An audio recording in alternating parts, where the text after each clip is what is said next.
浑厚温暖的嗓音，穿透力十足。韩国声乐家裴载彻对歌曲的诠释充满震撼力，被美国《时代》杂志盛赞为100年一遇的好声音。裴载彻从小唱歌就天赋异禀，加上米兰音乐学院的洗礼，不但横扫欧洲所有的歌唱大赛冠军，更是成功演绎高难度的歌剧角色，前景备受瞩目。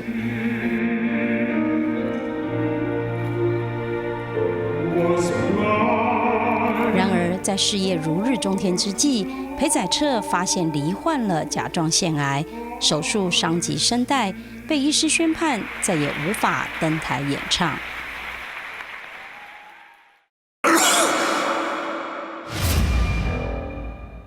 Thyroid cancer. It will be impossible for him to sing again. He's a singer. He's an opera singer. His life or singing? What is more important? 声帯の回復分野では世界一のようです。I want to sing again. 经历3年痛苦的低潮期，经纪人轮岛东太郎对他不离不弃，两人难得的兄弟情谊，以及嗓音奇迹似的复原，这一段赚人热泪的故事，更被搬上大荧幕。重回舞台，裴载彻明白，他不是要为自己而唱，而是要向大家分享发生在他身上的奇异恩典。您好，我是金玉，欢迎收看《真情部落格》。这一集的《真情部落格》这个组合非常特别，他们是2个人啊，一个是来自韩国，一个是来自日本，一位是声乐家，一位是对他情意相挺的经纪人。究竟2个人相遇之后擦出了什么样的火花？要带给我们什么样的音乐故事呢？他们俩的故事甚至被搬上了大荧幕，变成电影了呢。我们要欢迎的是贝桑这个裴载彻先生，还有就是他的经纪人와지마상轮岛东太郎。你好，你好。裴老师第一次来台湾，你的印象如何？ 대만에 와서 제가 이번에 대만 2번째입니다. 근데 지금 2번째 왔을 때는 이렇게 영화 때문에 그 일 관련해서 왔던데 2번째 왔지만 굉장히 낯설지 않고 굉장히 기분 좋은 지금 일정을 소화하고 있습니다. 对와지마상来讲，其实你也不是第一次到台湾了哦。私は最初に台湾に来たのはちょうど20年前です、なのでもう10回ぐらい来てますし、台湾の人たちとはすごくいいご縁をいただいて、中部大地震があった時には日本で台湾へ義援金を送るためのコンサートなんかもしてますので、とっても深いご縁です。其实你们这一次来分享你们2个的故事，我们都认为其实这是一个很奇妙的組合。很好奇的是，你们2个怎么会相遇而认識的呢？最初に2003年に私たちで東京でオペラを上演するその機会にですね、世界中でこの役を歌える人がほとんどいない難しい役だったんですけれども、それでテノール歌手に困ってまして、あちらこちら探している中で韓国に素晴らしいテノール歌手がいて、その人がヨーロッパにいるよという情報を得て初めて日本にお呼びしたのがその最初の出会いです。你是什么时候第一次听到他的声音的？你对他的声音的感受是什么？生で聞いたのはその時、彼がその公演のために日本に来た時だったんです。私は小さい時から本当にオペラが好きで、10歳から歴史に残っている多くの録音を聞いて、生でもたくさんの歴史的な歌詞を聞きましたけれども、聞いた瞬間に私が生きている間にこれ以上のテノールは絶対に聞けないって確信しました。ようやくこう見つけてた宝物に出会ったみたいな感じですよね。裴老师的好声音被와지마상是盛赞为这100年难得一见的好声音。你小时候有特别的训练，或是父母亲有特别的栽培你吗？ 와지마상이 이제 제 목소리를 좋아하고 제 노래를 좋아하는 것은 정말 늘 감사하게 생각합니다. 저는 어렸을 때부터 교회에서 자라면서 교회에서 찬양하면서 커왔어요. 자연스럽게 이제 성악가의 어떤 길로 들어갔다고 봅니다. 在你自己唱歌的过程当中，有没有受到什么样的肯定，或是参加过什么样的比赛呢？ 네, 저는 어렸을 때 그 노래하는 것이 너무 좋아서 그 TV 방송이 있어요. TV 어린이 동요 대회. 그 방송을 늘 보면서 꼭 나가보고 싶었어요. 그래서 그것을 이제 제가 도전하게 됐고 상도 받아봤고 그러면서 이제 자연스럽게 그 노래 사람들 앞에서 노래하는 것이 굉장히 즐겁구나 하는 것을 저는 그때 느껴봤습니다. 虽然你说你的声音没有特别的被训练，但是我听说你的声量是在服兵役的时候跟飞机比赛练出来的，这是怎么回事啊？ 제가 이제 군대를 공군으로 갔어요. 공군으로 갔는데 아시다시피 이제 그 공군 기지 안에는 비행기가 날아다닙니다. 그러니까 엔진 테스트도 하고 굉장히 소음이 심해요. 그때 이제 제가 그 소음을 틈타서 제 노래 연습을 한 거죠. 발성 연습을 하고 그때 굉장한 큰 그 도움이 됐었던 것 같아요. 그때 연습했던 것들이.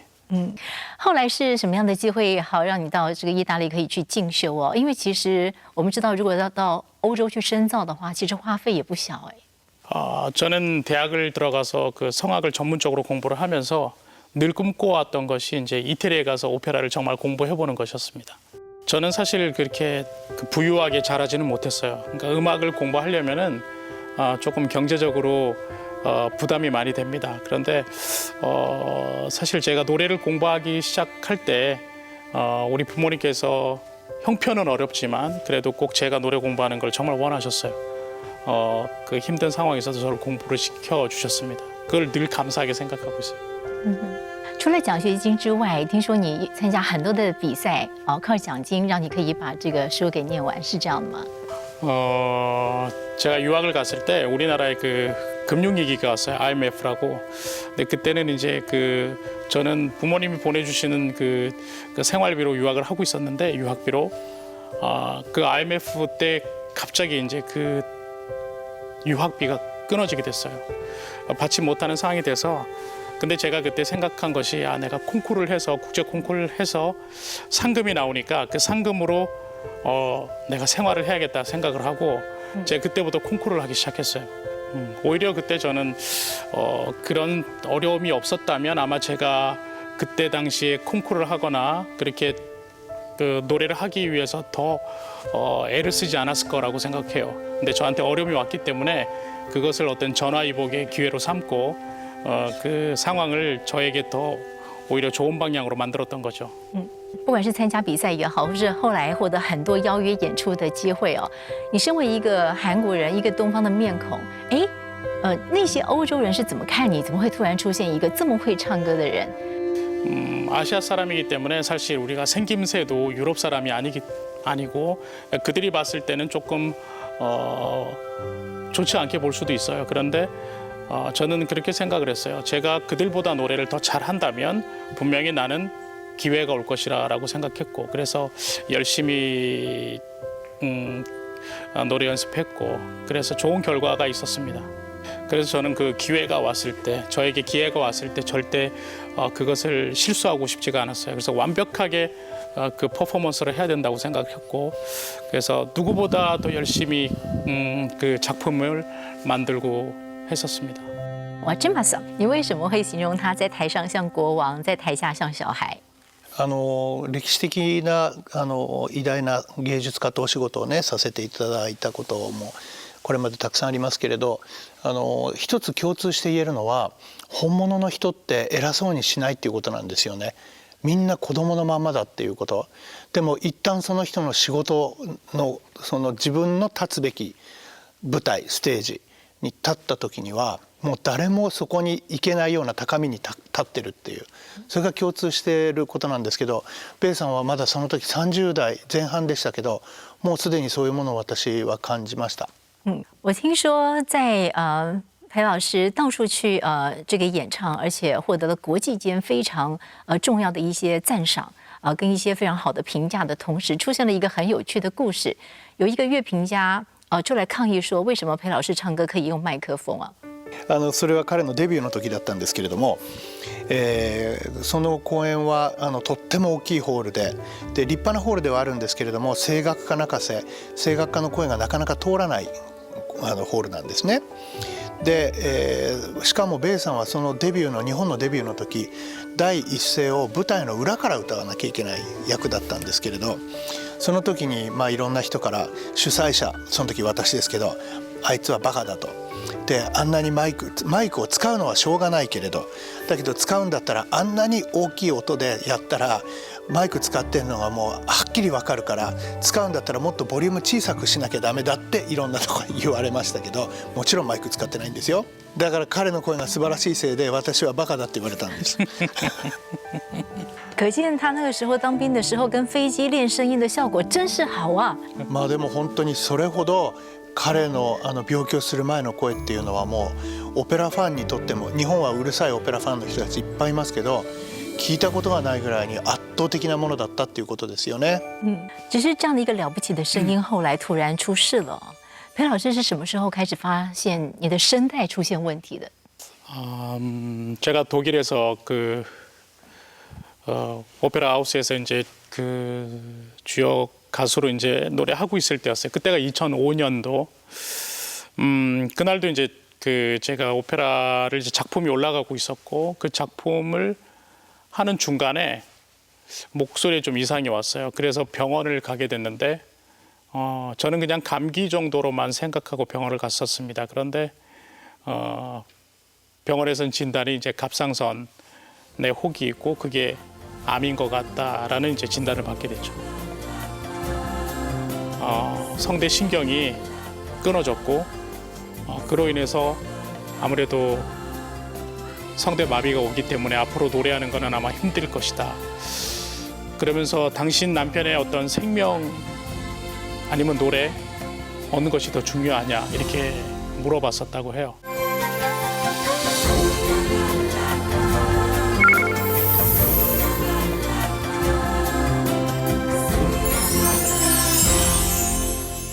After he got ill,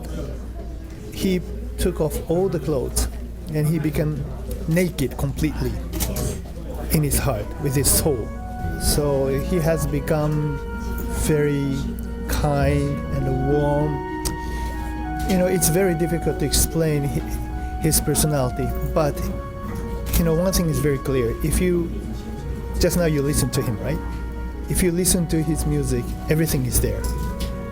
不仅爱上裴载彻的歌声，经纪人轮岛东太郎对于他的个性更是赞誉有加。相识12年，两人不仅是事业伙伴，关系更像是家人。特别是2005年，裴载彻甲状腺癌手术后，只能勉强发出气音，让轮岛东太郎心疼到当场痛哭失声。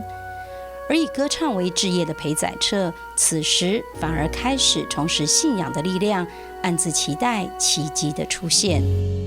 对一个歌唱者来讲，突然可能要发生自己再也不能唱歌的这件事情，恐怕就像是从天堂掉到地狱了。接下来的裴老师该如何面对他沙哑的声音呢？其实第一个不能接受的，除了裴老师之外，听说就是瓦吉玛さん了。なんかもう言葉にできないぐらいなショックでしたね。それと3年間それまで一緒に仕事しましたから、芸術家としてだけではなくてもう兄弟みたいに人間として、まずファミリーみたいな気持ちでずっとお付き合いをしていたので、その彼が親戚も親もいないドイツで奥さんと子供抱えてこれからどうやって生きていくんだろうと思ったら、もうそんないろんな個人的な思いとか仕事のこととかもう複雑な思いがいっぱいで、彼と最初に電話で話をした時のことを今も思い出すんですが、電話の向こうで全然声にならない声で病気で声帯の神経切っちゃったって。なのでもう私は思わず泣いてしまったんですね。でこの年になると嬉しくて感動して泣くことはありますけど、悲しくて泣くことってそんなないんですが、声を上げて電話で泣いちゃって、そしたらその電話の向こうで彼がイタリア語で「泣かないで」って言ったんですよね。でそれでそうだ、俺が泣きたいんじゃなくて泣きたいのは彼だから、俺が泣いてる場合じゃないなって思ったのを今も昨日のように思い出します。瓦吉玛さん应该最了解裴老师唱歌对他来说有多么的重要。そうかもしれません。彼は仕事とか名誉とかお金のために歌ってた人ではないんですね。歌は彼にとって生きることと同じなので、歌を歌わなくなったらたとえ生物学上生きてても彼は生きてることにならないんです。過去にはそういう歌手の方いましたよね。マリア・カラスもそうだし、それから台湾でもね、よくたくさんの方ご存知の美空ひばりさんとか、歌を歌わなくなったら死んじゃう人たち、ベースもまさにそういう人でしたから。所以裴老师，你知道这个消息的时候，心情究竟如何？你为什么还可以反过来安慰你的经纪人？其实你那个时候连讲话都不行了耶。 저는 그때 아프고 나서 바로 하나님께서 저한테 이제 제가 기도를 했을 때 하나님께서 저한테 평안함을 주셨어요. 그 평안한 마음을 가지었기 때문에 저는 이제 시간이 언제가 될지는 모르겠지만 하나님께서 저한테 주신 소망이 언젠가는 네가 다시 무대에 서서 노래할 것이라는 소망을 주셨어요. 그때 이제 와즈마상이 이제 저한테 연락이 왔고 저는 그때 그런 소망을 갖고 있었고 그래서 이 친구를 위로할 수가 있었죠. 可是这个疾病会如何的影响到你的声带？ 사실 저는 이 갑상선암 수술을 받았는데 이 수술은 목소리에 이상을 가져올 수가 있어요. 근데 물론 의사들도 처음에는 그런 상황을 저에게 설명을 했고 그러나 이제 저는 그런 일이 일어나면 안 되는 거니까 당연히 저한테는 그런 일이 일어날 거라고는 생각을 안 했어요. 그러나 제가 수술을 하러 들어갔고 수술하는 도중에 제 성대 오른쪽 성대 신경이 이제 잘리게 됐고 그래서 성대 마비가 오기 시작한 거죠. 你的家人知道这些事吗？ 그렇죠. 수술하는 중간에 이제 제 아내는 밖에서 수술실 밖에서 기다리고 있었고 그때 이제 의사 선생님께서 잠시 나와서 또 다른 의사 선생님을 부르러 가는 그런 상황이 있었는데 그때 이제 제 아내를 보고 말을 해줘야겠다 싶어서 당신 남편이 수술을 하는 도중에 성대 신경이 끊어졌고 그로 인해서 아무래도 성대 마비가 오기 때문에 앞으로 노래하는 건 아마 힘들 것이다. 그러면서 당신 남편의 어떤 생명 아니면 노래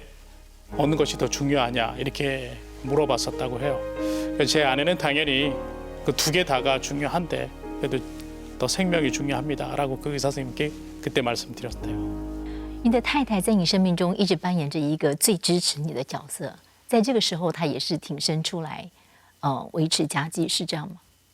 그때는 이제 제가 노래를 할 수 없기 때문에 제가 이제 거기에서 경제적인 활동을 당연히 못 하게 됐죠. 그때 이제 제 아내가 생각했던 것은 저처럼 이제 성악을 공부를 했었기 때문에 그때 합창단 오디션을 봐서라도 우리가 계속 독일에서 머물 수 있는 방법을 찾아야겠다 생각을 하고 그때 제 아내가 합창단 오디션을 다니기 시작했죠. 근데 뭐 그게 불행인지 행운인지 모르겠지만 아무튼 제 아내는 그 합창단에 합격하지 못했어요. 对一个歌唱家发生这么重大的事情，可是裴老师刚刚讲，因为他心中有一个平安我想对于瓦芝玛桑来讲是不可思议的。你如何看待他来面对自己经历过这样的一个低谷？你是如何看待他的信仰？最終的には全てを神様に委ねる。彼の場合はそうしなかったら生きていけなかったと思うんですよ。2年前まではクリスチャンではなかったので、やっぱり自分で修行したり自分で努力したりして、生きていくっていうそこがやっぱり絶対的に彼とは違ってたんだと思うんですよ。だから当時の彼が声が出なくなってまだ日本でその声帯の手術をして、復活するためのステップ歩き出したわけですけれども、その時から歌うまでは2年以上かかったんですが、その間にどんどん幸せそうな顔になっていくのを見て、どっちかっていうとちょっと奇妙なっていうか気持ち悪いっていうかですねそんな感じさえするぐらいに彼にとっての信仰と私にとっての信仰の在り方というのは違ってたと思うんですよね。为什么那个时候瓦芝玛桑会想要劝裴老師去拜祖先？私はベイさん、私も信仰深かったので、神社やお寺や自分のとこだけじゃなくよその お墓まで面倒見るような生活をしてたので、ちなみにその男性で若くて、アジア人で甲状腺のがんになる人ほとんどいないんですね。それが100年に1人出るか出ないかのテノール歌手、がんが起こるところもいっぱいあるのによりによって甲状腺でしかもその甲状腺取ったって声帯の神経わざわざ切ってしまうっていうことってまた稀なようですから、そんな稀なことが起こるのはほらやっぱり先祖供養してないせいだって本当に思った。但是我觉得从阿基玛桑不断的想尽人的办法，或是他所知道的办法，想要来帮助裴老师，可见他对裴老师是非常热爱的。そうで、私が彼のためにずっと祈ってることを知って彼に言われたことあるんですよね。なんて言われたんだっけ？ 제가 그래서 와즈마상이 저를 위해서 늘 기도를 했어요. 뭐 절에 가서도 기도하고 뭐 매일 아침에 일어나면 기도를 하고 했는데, 제가 그랬어요. 기도라는 것을 네가 나를 위해서 하는 건 정말 고맙다. 분명히 그 기도라는 것은 정말 좋은 것인데 나는 네가 기도를 할 때 예수님의 이름으로 기도를 해줘야 나에게 그 기도가 올 수 있다라고 얘기를 했었죠. 그러니까 예를 들면 주소를 잘못 쓴 편지처럼 다른 집으로 가는 거죠. でいいプレゼントくれたんですよ彼が。 제가 와즈마상에게 준 선물이 있는데 그게 뭐냐면 성경책이었어요. 그래서 그 성경책을 주면서 성경책 꼭 한번 읽어봐라. 그리고 이제 제가 선물로 줬는데 제가 어느 날 그 와즈마상의 사무실로 이제 갔어요. 일본에 갔을 때. 근데 봤더니 그 재단에다가 그 일본식 재단이 있어요. 기독 그 일본 사람들이 쓰는 그 재단이 있는데 그 위에 성경책이 올라가 있는 걸 제가 봤어요. 근데 속으로 굉장히 놀랐죠. 私はそれを大切に神棚に置いてあったんですよ。虽然两个人有着很不同的思想，但是可以看得出一件事情，就是兄弟之间非常的有情义。后来是在什么样的状况之下，奇迹般的找到了一个专科医师，可以来帮助裴老师做手术。それで、ドイツへ行った時に、彼が、ひょっとしたら来年の3月に、それは2005年の12月だったんですけれど、来年の3月にベルリンで一式のタイプ1という手術を受けるかもしれないっていうことを聞いたんです。で、その手術ができるのがドイツのお医者さんに1人だけいて、その人がドイツだからってベルリンだからっていうことを聞いたんですね。でその一式って聞いた時になんか日本人っぽい名前だなと思ったんですよ。それで、日本にすぐドイツから電話をして、で知り合いの耳鼻科の先生に一式っていう手術があるらしいんだけどと言ったら、それは京都大学の名誉教授の一式さんという人が開発した手術だから彼の名前がついている手術だと。ただもう先生ご高齢だから、ちょっと失礼ですけどその先生はまだ生きてるかなとかおっしゃったんですよね。で生きてたとしてももう手術やってないと思うと。外科の場合はだいたい引退60歳ぐらいでするそうですね。やっぱ体力的なこともあって、で当時はもう77歳でいらっしゃったので当然手術してらっしゃらないと皆さんは思ったそうです。それが最初のきっかけなんですけど、それと同じように、実はそのドイツに行く3日ぐらい前に私が会社にいて急にお腹が痛くなって動けなくなって、その晩会社から帰れなかったんですけど、その時にそのベイさんから、ベイさんがこういう病気になって声帯が動かなくなったということを聞いていたので、その情報をインターネットでいろいろ調べてたんです。60箇所ぐらいウェブサイト見たんですけれども、その中から2箇所だけ気になってお気に入りっていうところに入れてドイツに行ったんですね。でドイツで初めて一色先生の名前を聞いたんです。だけどそれまでベイさんにもすごく不思議なことがあるから、ひょっとしたらと思ったんですけど、帰り飛行機に乗ってる間になんかすごく不思議な気持ちになって、成田空港から直接事務所に行って事務所のパソコンを開けてお気に入り開けたら、私ドイツに行く前に知らないうちに一色先生のクリニックをちゃんと見てそこにお気に入りに入れてたんです。帰ってパソコンを開けて出てきた画面に石木先生の顔がバッと出てきた時のことまだ忘れられません私。日曜日の夕方に帰ってきたんですけど月曜日の日に石木先生のところに直接お電話かけたんです。そうだからあまりにもできすぎてて嘘みたいな話でしょ。哇，how amazing！可是这个手术听说非常的困難。人間が声を出すためには、3本のメインの神経が必要なんです。でこの2本っていうのは声帯を真ん中に寄せる神経、それから声の高低によってこれを伸び縮みさせる神経。ベイさんは声帯のこの2本が全部切れていて、あともう一つ息を吸うために横隔膜が下りなきゃいけないんですけど、肺に空気を入れるためのその神経も切れてたんです。だから彼は片肺になって右側の声帯が動かなくなった状態で手術に臨んだんです。だから声帯は完全に声帯自体はあるけれど死んだのと同じですよね。死体みたいなもんですよ。で横隔膜もなくなったから左側の肺しか動かなくなったんです。で石木先生がしてくださった手術は、ここの軟骨に穴を開けて中に詰め物をして軟骨の後ろの粘膜にくっついている声帯が真ん中に来るように軟骨の外からこうやって押したんですね。でこれによって声帯は真ん中に来るようになったので左側の声帯が来ると真ん中で震えるようにはなりました。ところがベイさんの場合は歌手なので音階を取り戻さなければいけないのでこの声帯の緊張度伸び縮みが必要なわけです。そこで先生が世界で初めてベイさんにされた手術、先生にとっても大きな挑戦だったんですけれども、ベイさんに部分麻酔をかけて、そして、彼がの意識のある状態でちょっとずつ 0.1 ミリ単位でその声帯の緊張度をこうバイオリン調弦するみたいに調整して声出してみて、この声はどうこの声はどうっていちいち声をチェックしながら、この声の高さがテノールの音域に大丈夫だっていうところを見つけてですね、それで糸で固定したんです先生が。所以我听说他在手术的过程中是必须要唱歌的哦。 네, 저는 그때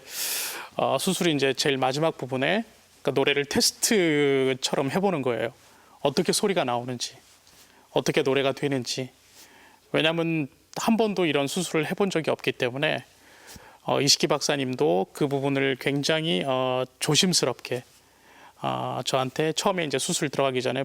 먼저 말씀을 해주셨어요. 아마 수술 끝날 때쯤에 한번 테스트를 하기 위해서 노래를 해봐야 될 것이다 라고. 제가 사실 수술을 준비를 할 때 했던 기도가 있는데 그 기도가 뭐였냐면, 하나님께서 다시 저한테 목소리를 주신다면 가장 먼저 하나님께 드리고 제가 사용하겠습니다 하는 기도를 했었어요. 그때 이제 수술대 위에서 저에게 테스트였지만 노래를 해보라고 했을 때 저는 그 기도가 생각이 난 거죠. 그래서 하나님께 가장 먼저 드리기 위해서 그때 제가 찬송가를 그때 테스트 겸으로 하는 그 노래였지만 제가 가장 먼저 하나님께 드린 첫 저의 열매였습니다. 手术之后，其实你有一度对自己的声音还是有一点失望，是吗？ 물론 처음에 수술을 하자마자 그 목소리가 잘 나오고 그러진 않아요. 왜냐하면 그 수술 후에 목소리의 어떤 훈련이 필요한 부분이 있기 때문에 그런 재활을 해야 되는 부분이 있었어요. 그래서 한 2년 정도, 3년 정도는 굉장히 그 말 목소리를 찾아가기 위해서도 굉장히 노력을 많이 했죠. 那个时候的声音听起来是什么样子？ 왜냐하면 아직까지 그 성대가 서로 그 근육이나 이런 것들이 자리를 잡지 않았기 때문에 목소리가 굉장히 여리고 약하게 나왔었어요. 그런데 말을 하기 시작하고 제가 이제 저 스스로의 어떤 재활을 하기 위해서 발성 연습을 시작하고 하면서부터 조금씩 힘이 생기기 시작하고 목소리도 조금씩 커지기 시작하고 그렇게 됐죠. 这个故事才发展到一半，其实最精彩的就是在瓦吉玛桑陪伴在你身边，一起走向奇迹，回到舞台的这条路。你是怎么看待瓦吉玛桑？ 저는 사실 그 와즈마상이 제가 아프고 노래할 수 없는 성악가인데도 저를 한 번도 저의 손을 놓지 않았어요. 그러니까 그 자체만으로도 저는 이 친구에게 갚아야 할 은혜가 되게 많다고 생각을 해요. 그리고 갚을 수 있는 방법은 제가 건강해야 되고 그 다음에 또 좋은 무대, 정말 사람들과 같이 나눌 수 있는 그런 교감할 수 있는 무대를 잘 만들어서 준비해서 하는 것이 제가 이 친구에게 그 갚을 수 있는 그 보답이라고 할 수 있다고 생각합니다.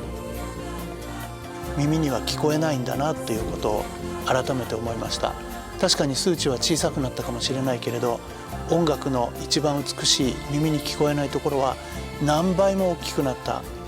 ということは、彼の歌は今歌の形をしているけれど、それは愛そのものだし祈りそのものになったんだなというふうに思います。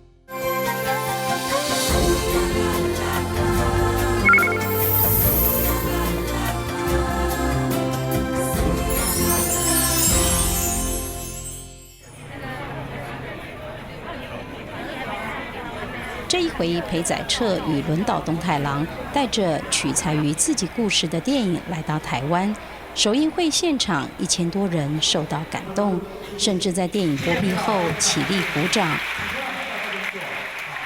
声が戻っても歌うことは絶対に不可能。しかし。Let's get started. じゃあ私一番大切なのは心だって言ってたじゃないですか。彼にとって歌は命と同じなんです。You told me you've never give up.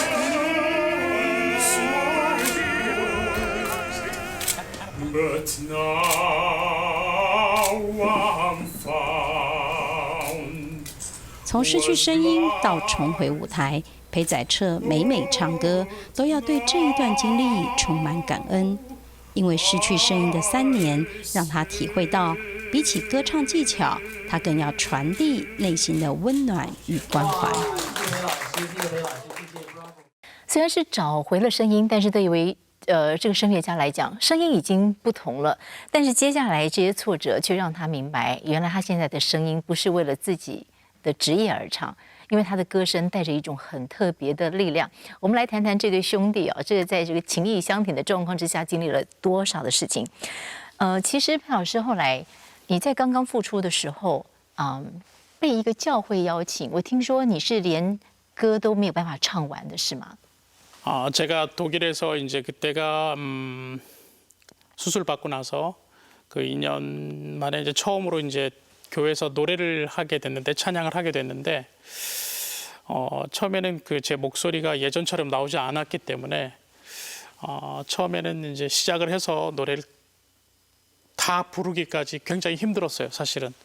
왜냐면 중간에 목소리가 나오지 않아서 노래를 멈추기도 했었고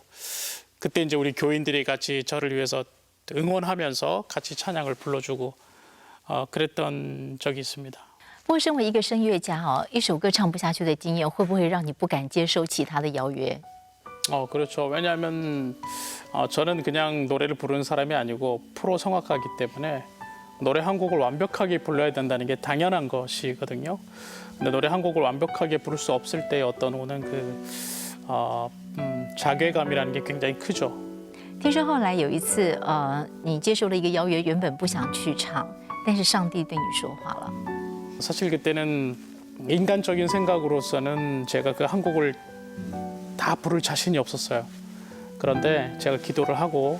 하나님이 저한테 이제 주신 메시지가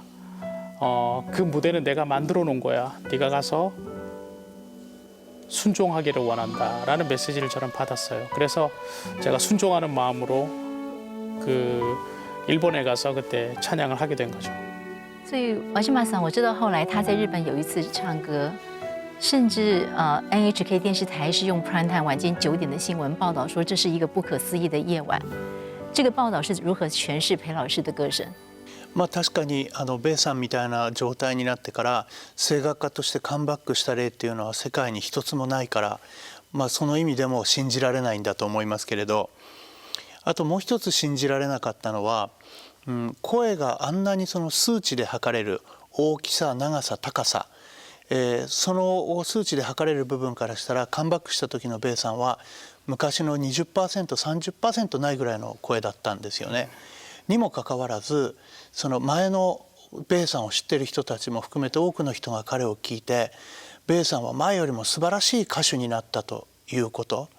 それがもう一つ信じられないことではあるんですが、その経験を通して私たち、私ですけれど、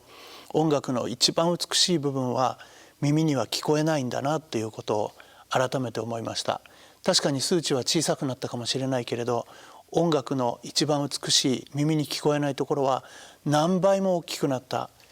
ということは彼の歌は今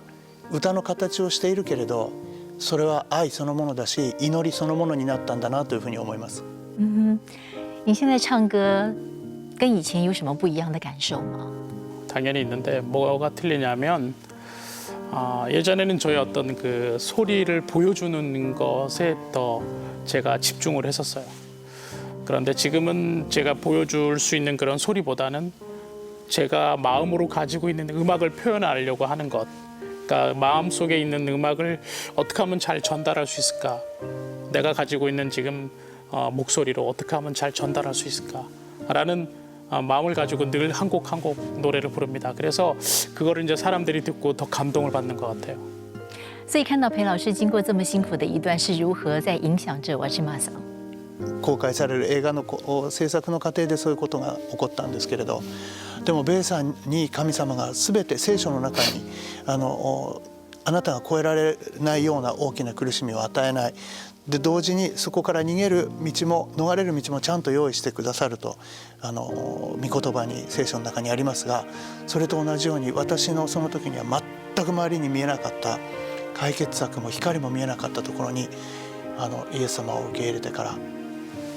奇跡のように道ができて、この映画ができて、そしてこの映画をベイさんと共に日本だけではなくいろいろな国に、台湾もそうですけれど、その方たちと共有できること自体がもう毎日が毎日が神様の奇跡を見せていただいているような思いです。なのでどうして私がイタリアのオペラを好きになったのか、そして韓国人とのオペラ歌手と仕事する予定も全然なかったのに、韓国の彼と出会ったのか、そしてその彼がどうして甲状腺のがんになって声がなくなったのか、でそれがどうして世界で一つも例がないのにこうやって歌えるようになったのか、私が神様に救われることによってベイさんと私が本当の仕事、これまではリハーサルだったと思うんですけど、私とベイさんが出会ったのには神様の願いとご計画があって、私たちはそのためにこれから一緒に歩いていくんだなというふうに思わせられています。你说你一直认为所有的结果都是靠人的努力而来的，包括他在碰到了这个生病的过程，你始终在为他努力着。你现在怎么看待？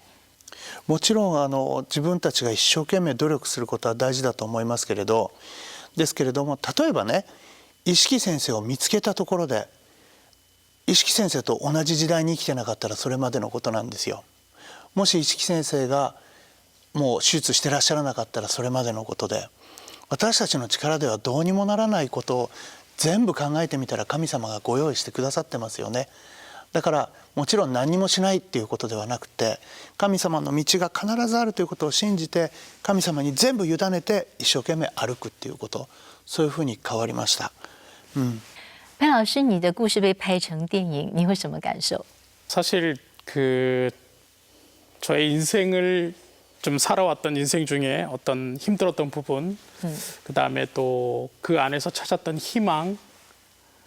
그런 것을 영화로 만들었다는 것 자체가 저한테는 굉장히 감사한 선물이에요. 왜냐하면 살면서 누가 영화의 소재가 된다는 게 쉬운 일은 아니잖아요. 你说你现在是用灵魂在唱歌剧，这是什么意思啊？ 영혼으로 노래한다, 영혼으로 마음으로 노래한다는 것은 원래가 아티스트들이 분명히 했어야 하는 부분이에요. 그런데 왜냐하면 사람들과 사람, 성악가하고 관객은 일방통행이 아닌 서로가 쌍방통행이 돼야 돼요. 그래서 제가 마음을 가지고 내 영혼을 담아서 노래할 때 분명히 그 사람들이 그 노래를 듣고 감동하고 또 그것을 통해서 다른 사람들에게 행복한 것을 나눠줄 수 있다고 생각합니다. 你现在跟观众的互动不只是一个很美好的声音，还有带着大家都了解你生命里面的故事，所以很多人说你的歌声现在带着一种抚慰人心的力量。你再回头去看发生这一些的低谷跟挫折，你怎么解释？ 지금 되돌아보면 참 그때의 어떤 노래할 때의 노래를 할 수 없는 상황, 그 상황이 저에게는 굉장히 인간적으로는 굉장히 힘든 시간이었어요. 그런데 그 시간을 제가 잘 견뎌 오고 있고 그것은 또 하나님께 저한테 그런 평안한 마음을 주셨기 때문에 가능한 부분이고 또 제가 그렇게 받았던 그런 은혜를 다른 사람에게 나누어줘야 한다는 그런 사명감을 갖고 있습니다. 在看完电影之后，瓦志玛桑一定也很感动吧？すごく不思議な感じがしました。というのは、もう2008年にベイさんの本が出た時に私がそこにこんな風に書いてるんです。今まで起こったこと数年間のことを思い返すとまるで神様が作った完璧なシナリオに基づいて書かれた映画を客席から見てるような感覚がするって書いてるんですけれども今全くそれと同じことが起こってるので不思議でしょうがないです。饰演你的那位日本演员，听说也让你很感動。はい、石谷さんは素晴らしい俳優さんだと思います。生きてる人をね演じるのって俳優さん難しいと思うんですが、一つだけ彼にお願いしたことがあってベイさんの歌をベイさんを愛してくださいそうすればもうきっとそれだけで十分ですって私を演じることはないのであなたの心の中にあるベイさんとつながった愛で演じてくださいってそのことだけお願いしたんですけれど本当に素晴らしい俳優さんに演じていただけたことを感謝ですしまた日本人としても誇りに思います。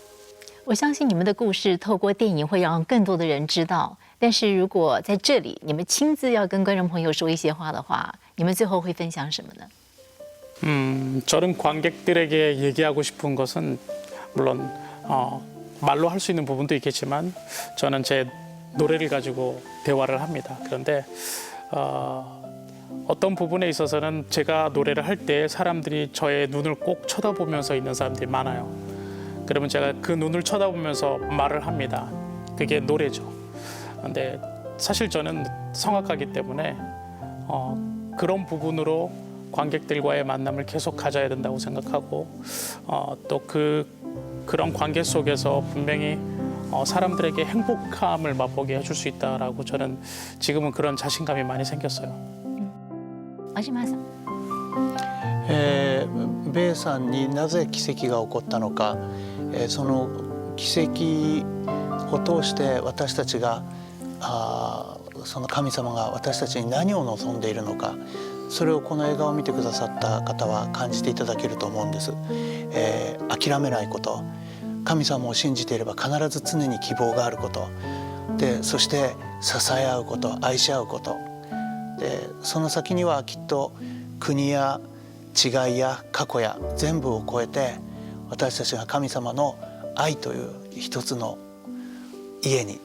みんなで一緒に住める日が来るということを信じたいそれをこの映画を通して皆さんと共有したいなと思っています。上帝是牧者，我们是羊群。他来是为了要丰盛我们的生命，是为了要成全我们的生命。所以在他手中，其实我们永远不会被他遗弃，也不会被他忘记。也不知道所有的观众朋友，在你生命中如果碰到重大挫折的时候，你会如何诠释？因为这个诠释将会影响到你的感受以及最后的结果。当裴老师最重要的声音突然失去的时候，他是如何诠释的？他可以有两条选择，第一个就是上帝遗弃他了，所以带来愤怒与毁灭。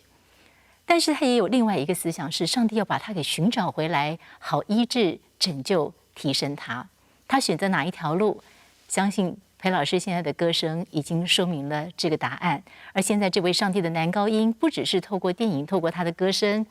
他其实要带着他神奇的故事，向全世界散播勇气、散播爱的力量。谢谢你们两位，谢谢，谢谢 Thank you， ありがとうございました。 Thank you. 감사합니다.